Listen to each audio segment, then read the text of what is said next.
The invasion begins. They appeared on a Tuesday morning. Thousands of gleaming silver vessels materialized above Earth's major cities, their hulls reflecting sunlight like mirrors suspended in the atmosphere. The conglomerate had arrived without warning, without declaration. Humanity's first contact with an alien civilization came not with a handshake, but with the shadow of extinction looming over every continent.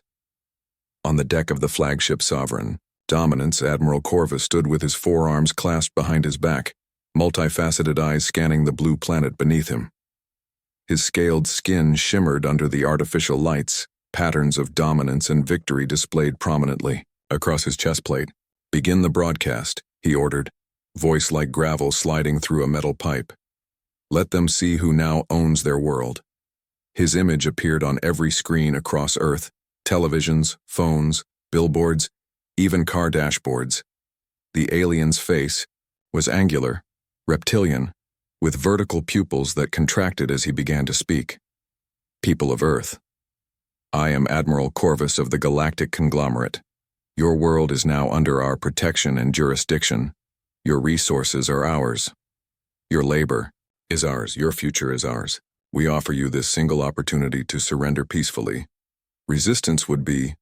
He paused, mandibles clicking together in what might have been amusement. "Inadvisable. Our vessels are protected by shield technology your weapons cannot penetrate. You have 24 of your hours to lay down your arms."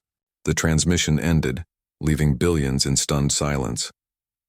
3 kilometers beneath the Rocky Mountains, in a facility that officially didn't exist, Captain Maya Chen stared at the now blank emergency broadcast screen. Around her, 24 of Earth's top military strategists and scientists sat frozen in horror. They represented what remained of a unified global defense command. The last functioning military structure on Earth after months of conventional war had decimated traditional armed forces. "Play it again," she ordered, tucking a strand of black hair behind her ear. Her uniform was worn at the edges, patched in places. Resources had grown scarce even before the aliens arrived. The technician replayed the message. Chen watched not the Admiral's face, but the background. The ship's bridge, the technology, any clue that might help. "Freeze it there," she said, pointing at a shimmer visible through a viewport behind the alien. "That's their shield matrix, isn't it?" Dr. Elijah Santos, the team's lead physicist, nodded. His dark eyes were rimmed with fatigue, but they sparked with interest. "It appears to be. The pattern matches what our satellites recorded when they first entered the atmosphere. Energy field, probably multiphasic." Chen turned to face the room. 24 hours, that's what we've got to find a way through those shields." General William Hayes, one of the few high-ranking military officers to survive the initial global conflicts, shook his head. "We've thrown everything at them already. Missiles, kinetic rounds, even the experimental laser platforms. Nothing penetrates." "Everything has a weakness," Chen insisted. Her voice carried the weight of command, but also something more. The stubborn refusal to accept defeat that had become humanity's last hope. "Dr. Santos, assemble your team. I want every piece of data we have on those shields analyzed. Energy. Signatures, frequency modulations, radiation emissions, anything." Santos nodded and hurried from the room. Chen turned to Lieutenant Ramos, their communications specialist. "Get me in touch with every remaining military outpost. We need to coordinate a global observation effort. I want eyes on every inch of those ships." As the command center erupted into activity, Chen stood alone for a moment, allowing herself one deep breath. She was 39 years old, a decorated combat veteran with 15 years of service. She'd never imagined commanding Earth's last stand. 18 hours later, Chen stood in the facility's main laboratory, surrounded by holographic displays showing data collected from around the world. Dr. Santos pointed to a complex waveform graph floating in the center of the room. "We've identified a pattern," he explained, voice hoarse from hours of non-stop work. "Their shields operate on a quantum harmonization principle. The energy field isn't constant. It pulses at frequencies designed to adapt to incoming threats." "Can we use that?" Chen asked, not bothering to hide her urgency. Santos exchanged glances with Dr. Aisha Okafor, the team's weapons specialist. Okafor stepped forward, pulling up another display showing what looked like an oscillating sine wave. Maybe, she said cautiously. The shield regenerates in microsecond intervals, far too fast for conventional weapons to exploit. But we noticed something interesting during their demonstration of power in Beijing. She pulled up footage showing one of the alien vessels firing what appeared to be an energy weapon at a military installation. The blast reduced concrete and steel to ash in seconds. When they fire their main weapons, the shield has to reconfigure to allow the energy discharge to pass through without damaging their own ships.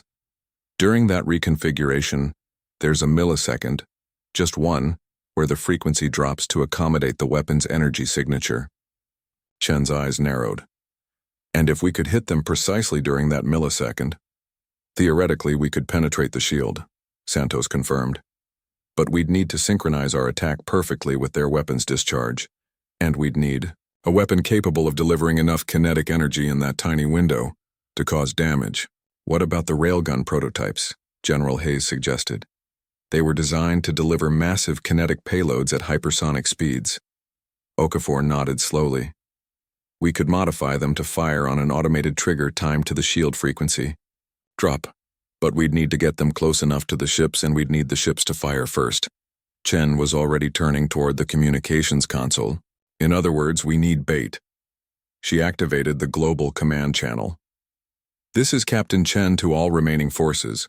I need an inventory of every electromagnetic pulse generator and railgun prototype in existence, functional or not. And I need volunteers for a mission with minimal survival prospects. The facility's hangar bay had never been designed to serve as a manufacturing plant, but necessity had transformed it. Teams of engineers worked frantically to modify the 3 railgun prototypes that had been salvaged from research facilities across North America. The massive weapons, each the size of a small truck, were being mounted on obsolete but still functional armored vehicles. Chen watched from a catwalk above, Santos and Okafor beside her. Will it work? She asked quietly, not taking her eyes off the organized chaos below. Santos ran a hand through his graying hair. The modifications are sound. The EMP generators will disrupt their systems just enough to force their weapons to recalibrate. When that happens, the shields will have that millisecond vulnerability. If, and it's a big if, our timing is perfect, the railguns will deliver enough force to penetrate. And what then? Chen pressed.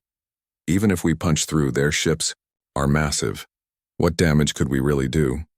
Okafor allowed herself a small, grim smile. We've studied the footage from every angle.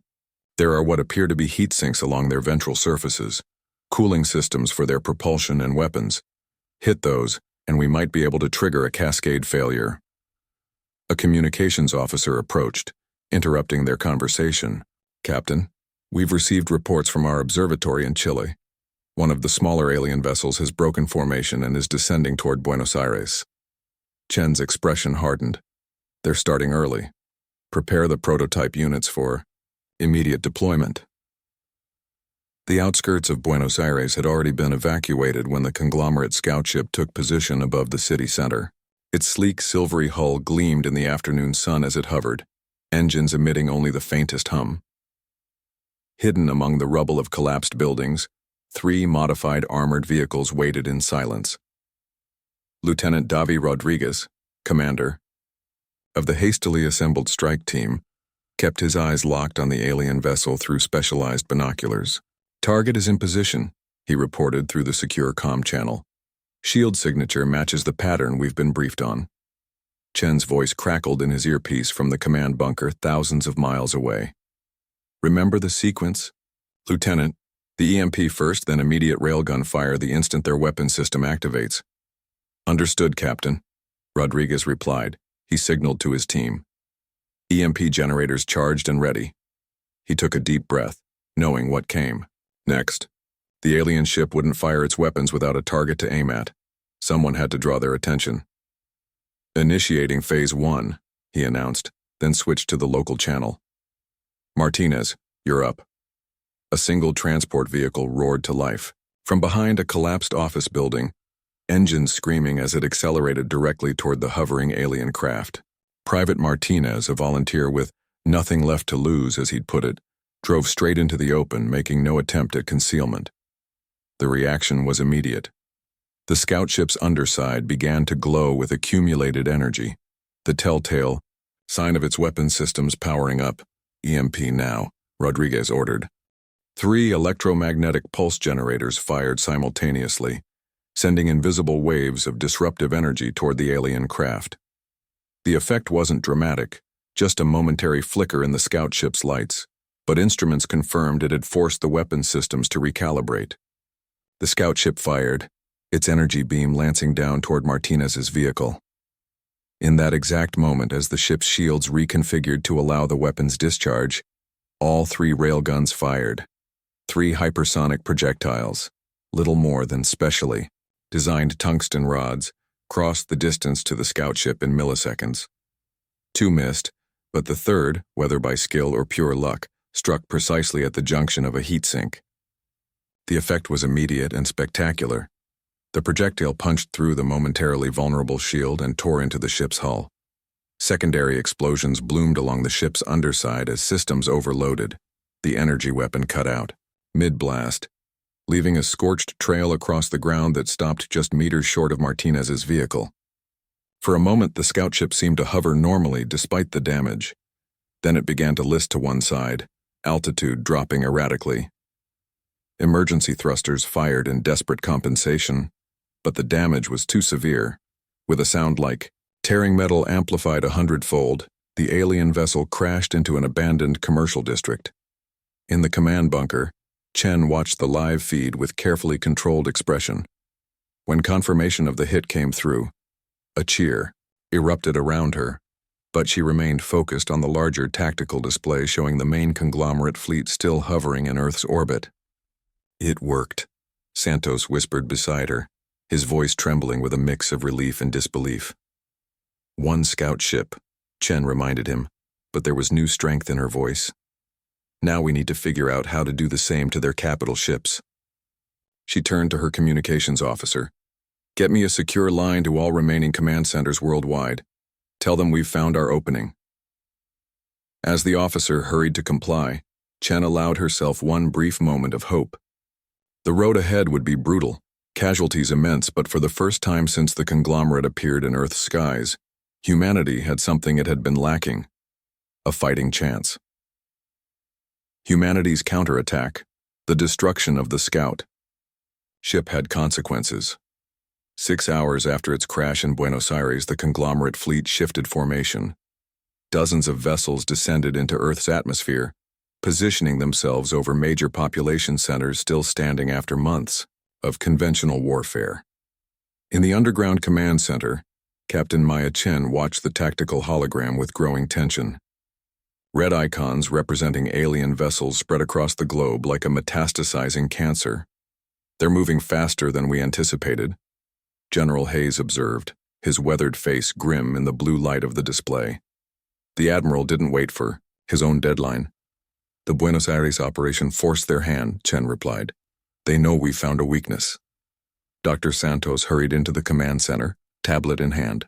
"Captain, we've finished analyzing the wreckage data from the scout ship. The railgun penetrated exactly where we theorized, the thermal regulation system. But there's more." He pulled up a schematic on the main display. "Their ships are built on a standardized modular design. The capital ships use the same shield configuration as the scout, just scaled up." "Can our current weapons penetrate the larger shields?" Chen asked. Dr. Okafor, who had followed Santos into the room, shook her head. "Not as they are. We need more power. The railguns require modifications to handle the energy output." Chen turned to the communications officer. "What's our global manufacturing status?" 17 underground facilities operational, Captain. They've received the schematics and are already retooling." Chen nodded. "And the EMP generators?" 32, confirmed, with components for another 50 being assembled. "It's not enough," Hayes said quietly. "Not against their entire fleet." Chen's eyes hardened. "Then we make it enough. Have our remaining satellites monitor those ships. I want to know the instant they power up their weapons. And get me Buenos Aires on the line.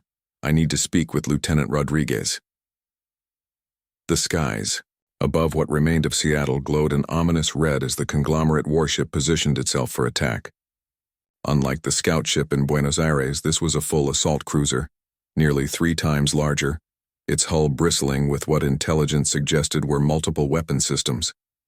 Hidden in the ruins of the former financial district, Sergeant Amara Wilson peered through thermal imaging goggles at the massive shape hovering above them. Around her, 5 modified railgun platforms waited in silence, camouflaged beneath rubble and holographic projectors. Her comm unit crackled. "Hammerhead team, this is Lieutenant Rodriguez. Status report." "In position," Wilson replied quietly. "Target is holding at 20,000 feet. No sign it's detected us." "Remember your training," Rodriguez advised. His voice carried the weight of experience now. He'd led 3 successful strikes against scout ships in the weeks following Buenos Aires. "These assault cruisers have multiple weapon systems. You'll need to coordinate your EMP bursts to catch them all in recalibration." "Understood," Wilson responded. She switched to her team channel. "Final check, all stations report." One by one, her team confirmed readiness. 5 railguns, each now enhanced with superconducting coils that doubled their power output. 10 EMP generators, positioned strategically around the target area. And 1 very brave pilot in a retrofitted helicopter, currently hidden in the underground parking garage of a collapsed hospital. "Phase 1 in 60 seconds, Wilson announced. "Carter, you ready up there?" The pilot's voice came through, steady despite what they were asking of him. "Ready as I'll ever be. Just make sure those railguns hit before I'm atomized, yeah?" No one laughed. The gallows humor had worn thin after the first few operations. "Initiating Phase 1, Wilson said. "Carter, you're clear to proceed." Above the ruins, the assault cruiser's sensors detected movement. A single helicopter rose from the rubble, its engines straining as it climbed rapidly toward the alien vessel. The ship's response was immediate. Multiple weapons ports opened along its hull, energy building visibly as targeting systems locked onto the approaching aircraft. "EMP now," Wilson ordered. 10 electromagnetic pulse generators activated simultaneously, sending precisely calibrated disruption waves toward the cruiser. The effect was more noticeable than with the scout ships. Lights flickered across the vessel's hull, and several weapons ports momentarily went dark before reactivating. The cruiser fired, multiple energy beams converging on the helicopter. Carter had just enough time to bail out, his ejection system sending him clear seconds before his aircraft was vaporized. In that crucial moment, as the cruiser's shields reconfigured to allow weapons fire, all 5 railguns launched their projectiles. The mathematics behind the timing had been refined since Buenos Aires, accounting for distance, shield oscillation frequency, and the millisecond vulnerability window. 3 of the 5 projectiles missed. The 4th struck the hull but at a non-critical angle, ricocheting away. The 5th, however, found its mark, punching through the shield and into one of the main thermal regulation systems. The effect wasn't as dramatic as with the scout ship. The cruiser shuddered, emergency systems visibly activating as sections of its hull darkened. But it remained airborne, weapons ports already realigning for a second attack. "Second volley," Wilson ordered as her team raced to reload the railguns. 30 seconds, but before they could fire again, the cruiser's underside erupted in a cascade of explosions. The damage had triggered a chain reaction through the ship's power distribution network. Enormous sections of hull plating tore away, revealing the internal structure as fire raced through compartments. The cruiser began to list heavily, its anti-gravity systems failing. With a sound like thunder, it crashed into the bay, sending a massive wave surging through the ruins of the waterfront. In the command bunker, Chen watched the Seattle operation unfold on the tactical display. When confirmation of the cruiser's destruction came through, she allowed herself a brief nod of satisfaction. "That's the 3rd capital ship we've taken down," Hayes noted. "But we've lost 2 teams in the process." "The conglomerate is adapting their tactics," Chen agreed. "They're starting to recognize the pattern of our attacks." Dr. Santos entered the command center, his expression a mix of excitement and exhaustion. "Captain, we've broken through their communications encryption. We're getting fragments of transmissions between their ships." Chen's eyebrows rose. What have you learned? They're concerned. Very concerned. The Admiral has ordered all ships to maintain higher altitudes and minimize weapons usage until they can develop a countermeasure to our attacks. That buys us time, Chen said, turning to the global tactical display. What's our production status? Better than expected, Okafor reported. The underground facilities in Europe and Asia have exceeded their quotas. We now have over 300 railgun platforms ready for deployment, with more coming online daily. Chen studied the display showing the conglomerate fleet distribution. Most vessels had retreated to higher orbits, but dozens still maintained positions in the upper atmosphere. They're being cautious, but they haven't given up, she observed. We need to hit them harder, force them to commit more ships to the fight. A trap? Hayes suggested. Exactly. Chen zoomed in on a section of the map. Here. Their command carrier has been maintaining position over the mid-Atlantic, coordinating their operations. If we could lure it into range. That's their flagship, Hayes cautioned. It's at least 5 times the size of the assault cruisers. We've engaged. Our current weapons might not be enough. Chen's eyes gleamed with determination. Then we build bigger weapons. 2 months after the first successful strike in Buenos Aires, the conglomerate fleet had lost 17 vessels. Scouts, assault cruisers, and support ships. While insignificant compared to their total numbers, the losses had forced a change in strategy. The aliens had ceased their ground operations, maintaining positions in high orbit while conducting limited strikes from range. Admiral Corvus stood on the bridge of the Sovereign Dominance, his posture rigid with controlled fury. The holographic display before him showed the wreckage of yet another assault cruiser, this one brought down over the ruins of Cairo. Impossible, he hissed, mandibles clicking rapidly. These primitives should have surrendered weeks ago. His second-in-command, Sub-Admiral Nex, approached cautiously. The humans have demonstrated unexpected adaptability, Admiral. Their technology is crude, but they've identified the recalibration vulnerability in our shield systems. A vulnerability? That should have been theoretical at best, Corvus growled. They should not have the capacity to exploit it. Intelligence suggests they've converted much of their remaining industrial capacity to producing these weapons, Nex reported. They're calling them railguns, primitive kinetic accelerators but effective when synchronized with our weapons. Discharge. Corvus turned from the display, eyes narrowing.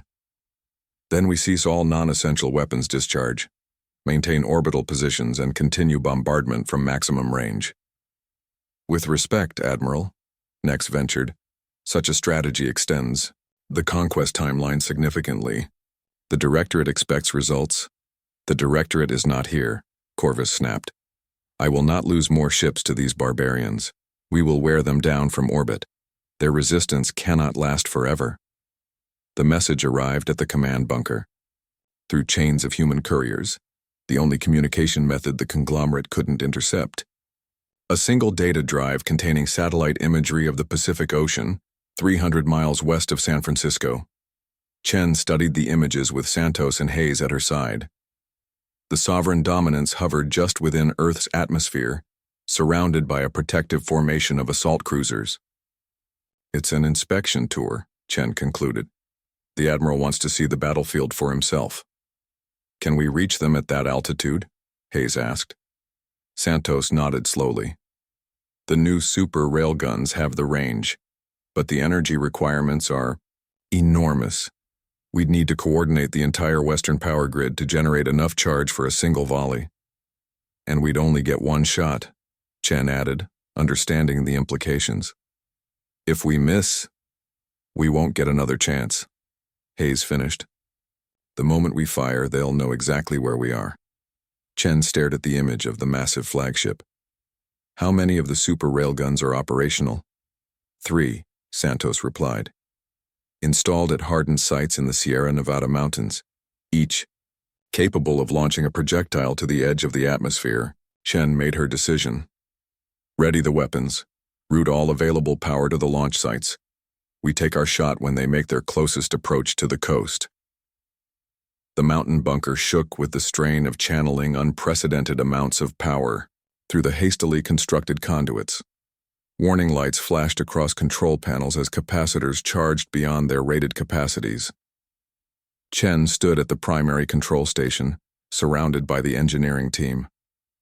Through the reinforced observation window, she could see the massive barrel of the super railgun extending from the mountainside, aimed at the sky. Target is approaching optimal firing position, the targeting officer reported. Range, 120 kilometers, altitude 85 kilometers. Capacitors at 97%, called out the chief engineer. Structure is holding, but just barely. Chen opened a channel to the other 2 launch sites. Platforms 2 and 3 status report. Platform 2 ready, came the response. Targeting solution locked. Platform 3 ready, followed the second. Confirmation. Though I should note our power station is showing signs of imminent catastrophic failure. Noted, Chen replied grimly. Stand by for synchronized fire on my mark. On the main screen, the Sovereign Dominance moved majestically through clouds, its escort vessels maintaining perfect formation around it. The massive ship dwarfed its companions, its hull gleaming in the sunlight. They're powering weapons, the sensor officer announced suddenly. Energy buildup detected across multiple hardpoints. Chen tensed. What's their target? Unknown, but they're facing inland. Possible. Targets include what remains of San Francisco or Sacramento. This is it, Chen said quietly. The moment they fire, their shields will enter recalibration. All platforms, prepare to fire on my mark. The tension in the command center was palpable as they watched the alien flagship's weapons reach full charge. Then with devastating force, the Sovereign Dominance fired. Multiple energy beams lancing toward distant targets. Mark! Chen shouted. All 3 super railguns fired simultaneously. The mountain bunker shook violently as the nearest weapon discharged, sending its projectile, a specially designed penetrator core surrounded by a plasma sheath, hurtling toward the alien flagship at hypersonic speed. Chen held her breath as the tactical display tracked the 3 projectiles. The first missed, passing harmlessly above the massive vessel. The second struck one of the escort cruisers instead, tearing through its shields and sending it plummeting toward the ocean below. The third hit the Sovereign Dominance directly amidships. For a moment, nothing seemed to happen. The flagship continued, its majestic progress through the sky, apparently unaffected. Then, slowly at first but with gathering momentum, secondary explosions began to ripple along its hull. Enormous sections of the vessel's exterior broke free, tumbling toward the ocean below. Direct hit, the targeting officer shouted. Confirmed penetration of their primary power distribution hub. On the main screen, the Sovereign Dominance began to list heavily to one side. Emergency thrusters fired in desperate compensation, but the damage was spreading too rapidly. With a final catastrophic explosion that temporarily outshone the sun, the flagship's main reactor detonated. When the light faded, only scattered debris remained, raining down into the Pacific. The escort vessels scattered in disarray, some climbing rapidly to escape while others moved to retrieve escape pods ejecting from the flagship's remains. In the command bunker, an eerie silence fell. Chen stared at the display, hardly daring to believe what she was seeing. Did we get him? Hayes asked, voice barely above a whisper. The Admiral? Before anyone could answer, a transmission cut through all channels, both human and conglomerate. The face that appeared on screen was not Admiral Corvus, but Sub-Admiral Nex, his scales displaying patterns of distress and authority. People of Earth, he began, mandibles clicking rapidly. Admiral Corvus has fallen. In accordance with conglomerate protocol, I hereby assume command of this fleet. He paused, multifaceted eyes gleaming. And as my first act of command, I am ordering an immediate cessation of hostilities against your world. Chen exchanged shocked glances with Hayes and Santos. The conglomerate has existed for 10,000 years, Nex continued. In that time, we have encountered 217 spacefaring species. None have demonstrated your particular resilience. The Directorate will be informed that Earth requires special consideration. The transmission ended, leaving the humans in stunned silence. Is that it? Someone finally asked. Did we just win? Chen's expression remained guarded. We forced them to reassess. That's not the same as winning. She turned to communications. Get me a secure channel to their new commander. If they want to talk, we'll talk, but from a position of strength. As her team hurried to comply, Chen allowed herself a small smile. Humanity had done the impossible, faced an overwhelming alien force with vastly superior technology, and fought them to a standstill. Not with matching firepower, but with ingenuity, determination, and the stubborn refusal to surrender that had defined the species since its earliest days. The road ahead would be long and the negotiations difficult, but Earth had earned something precious: respect. In a galaxy of advanced civilizations, humanity had proven itself not just worthy of survival, but capable of changing the calculations of an empire that spanned the stars. As Chen prepared for the first diplomatic contact with the conglomerate, she thought of all those who had sacrificed to make this moment possible. Their shields had been legendary until human railguns cut through them like paper. And in doing so, humanity had written its own legend, one that would echo across the stars for generations to come.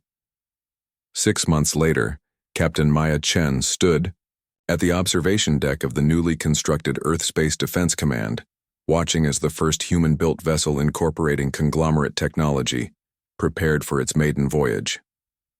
The Defiance, Dr. Santos said, coming to stand beside. Her fitting name. I thought so, Chen agreed, now wearing the insignia of a full colonel. The first of many.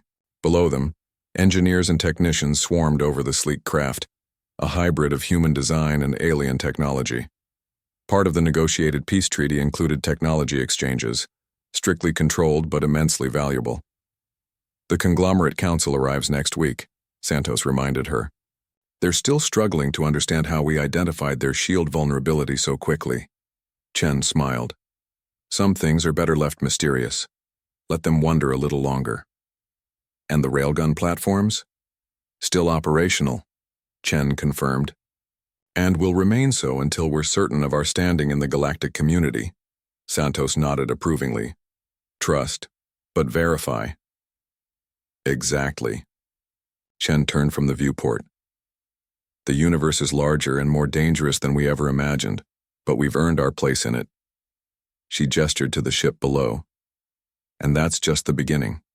As the Defiance powered up its engines for the first time, Chen thought about how far humanity had come in such a short time. From the brink of extinction to the threshold of the stars. The path had been paved with sacrifice and determination, but the future stretching before them now held possibilities beyond imagination. The shield of ignorance had been penetrated, and the universe beyond lay open to exploration. Humanity was ready for what came next.